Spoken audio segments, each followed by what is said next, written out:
purpose of this video is to give you a bit of an understanding of the link between genre and context in Margaret Atwood's The Handmaid's Tale. Now, it's important to have a sense of what the objectives of what we're working with here. There's two things I want you to get from this. First, I want to develop your understanding of the connection between genre and context.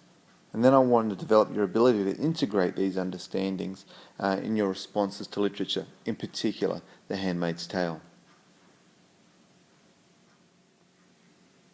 Now, it's important to me that I give you a note of caution at this point. A lot of students tend to think of genre and context as separate concepts, and this is a mistake. That's because the techniques used by authors to tell their stories emerge out of the context, but they're not governed by it. What students can fall into is a trap of writing basically history essays when they're writing about a novel, but ignoring genre or just thinking of the genre as some piecemeal add-ons to their essay. I want to quickly acknowledge the context of the novel so that way we can get that out of the way and see how it connects to the generic conventions of the text. These 5 pictures here represent 5 key ideas for the context of the novel, but they're not the be-all and end-all, but they're a useful starting point. First of all, the invasion of Afghanistan by the Russians brought to mainstream television in America images of Muslim women in Afghanistan and images of burqas and whatnot into the mainstream media. And this picture here of a young Afghan girl captured international attention on the cover of National Geographic. But also in 1979 we had the Iranian Revolution, in which a theocratic government emerged in Iran in 1979. And against that we have in America the rise of the Christian right, which Atwood has some real fears of. And I've made other videos that will elaborate on these a lot more clearly. This is just to give a bit of insight for this video.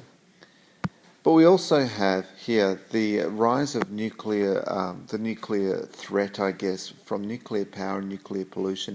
In 1979 there was the 3 Mile Island incident, and we see in Handmaid's Tale references to radiation and toxic spills and things like that. The environmental movement really did become a key mover in the 1970s. And we can't ignore the rise or the rebirth or the new wave of feminism in the 1960s and 70s. And clearly the novel is a work of feminist fiction. And so this context here will give you some insight. But it would be easy just to get lost in all of this and not to actually talk about the novel. At the Curtin University Revision Seminars this year, 2013, I heard Professor Tim Dolan speak about this issue of genre and context, and that's, I guess, what's motivated me to make this. And he drew this line between narrative genres and the novelistic genres, conventions, and traditions that Handmaid's Tale draws upon. Let's first look at narrative genres. And in Handmaid's Tale, Margaret Atwood quite cleverly integrates and blends and manipulates a variety of genres. And there are 6 here that we can begin by looking at. I think it's useful just to begin by looking at the novel as a work of dystopian fiction.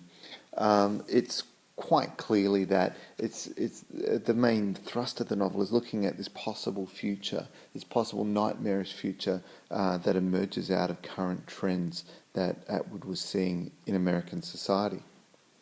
But we also see as a key feature of the novel the way she invokes biblical narrative, in particular the Rachel and Leah story, and through this we're able to interrogate the values and ideas of Christianity and Bible narrative. I'm not going to talk about context too much here. I'm going to raise that in a moment. The The novel as a piece of autobiographical narrative is quite interesting because it's here that we start to see that our reading practice emerges, that reading autobiographical narratives is different to reading other kinds. And so then we inherently start to look at the integrity of the narrator and the values of the narrator. That goes along with reading autobiographical narratives. It has its own discourse. And when it comes to looking at discourse, and we look at the historical notes at the end, the novel's use of academic discourse as a way of critiquing the values of academia, even as part of the novel as a feminist work, becomes very important. And this is about looking at the discourse of academia and who gets to be heard in that discourse and who is silenced. And this nature of genres as being in themselves also part of this wider power structure, as part of how certain voices come to the fore and others are silenced, become really interesting when we consider the fairy tale aspects of the novel. In particular, I like how it draws on, I guess, the Little Red Riding Hood story throughout it, not only through the red cloak, but through this particular fairy tale having I think some significance, I guess, in the way that feminist interpretations of fairy tales silence women or shape values about women. And to really see through that, have a read of Angela Carter's Company of Wolves. It's really worth reading to see how fairy tales become part of this wider discourse of gender. And so what we then are left with here is to look at the discourse of science that permeates the novel. It is, for some, a science fiction novel, although as I understand it, Margaret Atwood has always suggested that it's not a science fiction novel. And so when we consider all these genres and how they fit in and how they're blended, what we then left with there is that big old word that we keep hearing over and over again, and that is intertextuality. Intertextuality is a lot more simple term than we often realise, and Handmaid's Tale really makes that clear. Because whenever we read any genre, whenever we read any of these, whether they're fairy tales or autobiographical narratives, we bring with that our reading practices. We bring with that the expectations of what those texts do, the kinds of ideas that typically emerge in those genres. And then we can see how they're being manipulated in this particular genre. And so whenever we're reading any novel in terms of its genre or even accepting its genre, that is in and of itself an intertextual reading. What's particularly useful when we're thinking about genre is to also consider how a work fits into the wider traditions and the wider conventions of the works that they're writing in.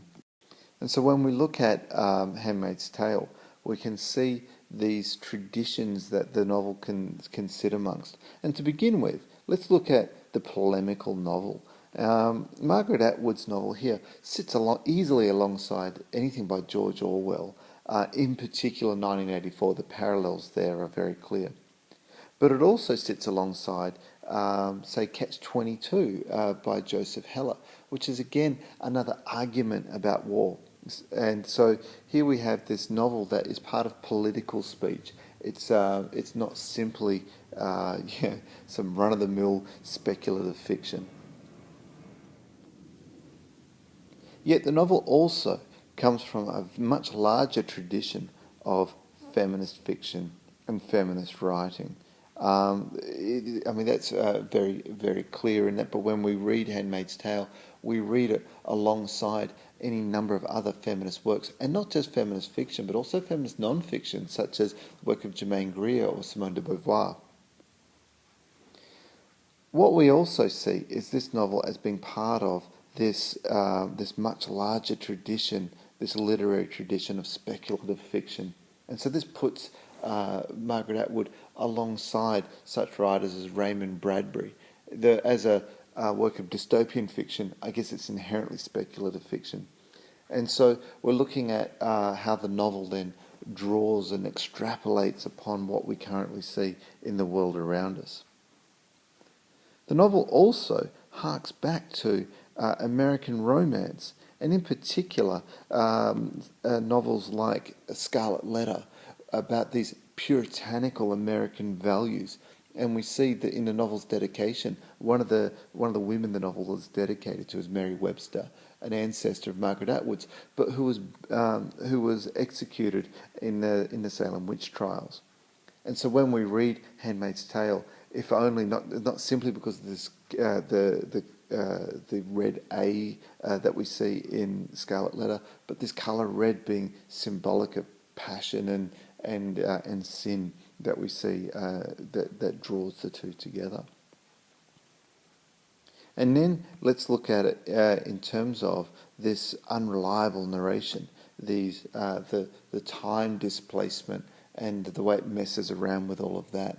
This places the novel alongside this wider emerging tradition, or actually by the 1980s, a well-established tradition in postmodern fiction, and puts it alongside such other great novels.